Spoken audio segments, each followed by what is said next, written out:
Hi guys, Rose again here of Kiroky Fraco and welcome back to my channel.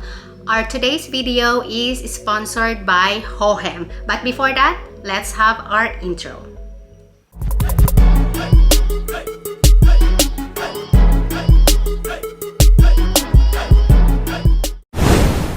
And they sent me a free product, which is the iSTEADY Q Stabilizing Stick. So this is the case.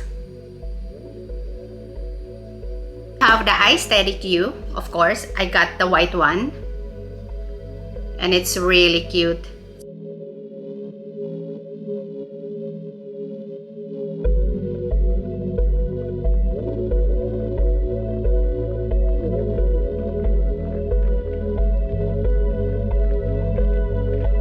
Let's take a look with the stick. So unfold the stick and then unfold the rotary clamp.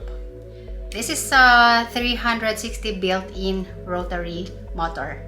On and off buttons, we have the indicating light for battery and for the Bluetooth.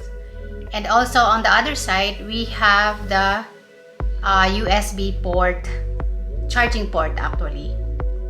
There you go. There is a remote control which is removable. So unfold the clamp.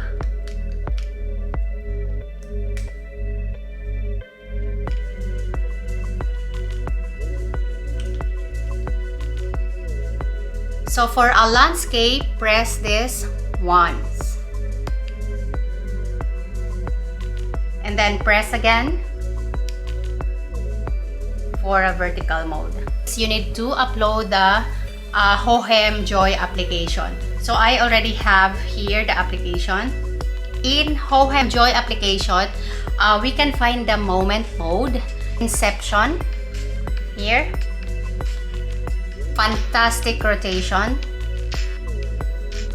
We have the clone me, panoramic video, which is one of my favorite, smart motion, time lapse. And guys, also we have here the lock mode, and this is the lock mode. It doesn't follow.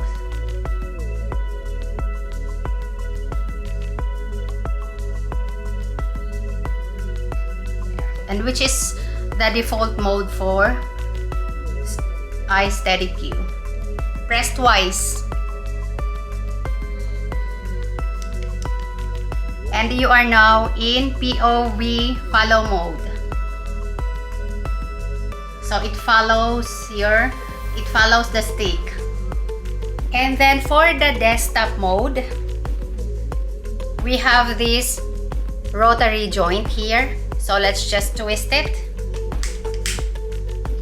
Twist. There. And then open the clamp. And then just put the cell phone. And you can again rotate and back to a selfie stick. And if you want to use this as a regular selfie stick, just lock the motor here on the side. Here, lock it, slide it, and now it's locked, so it's an ordinary selfie stick. So yes guys, I think enough for the features. I think we need to go out and test the features of the moment and also the photos and videos for the gestures.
I'm home. So what can I say about this Steady Q Stabilizing Stick is this is compact, so it's easy to bring anywhere, anytime, and this is a very good combo for your smartphone. So if you normally use smartphones for shooting, for pictures, for videos, well then this is a really good option. A stabilizer, a selfie stick in one.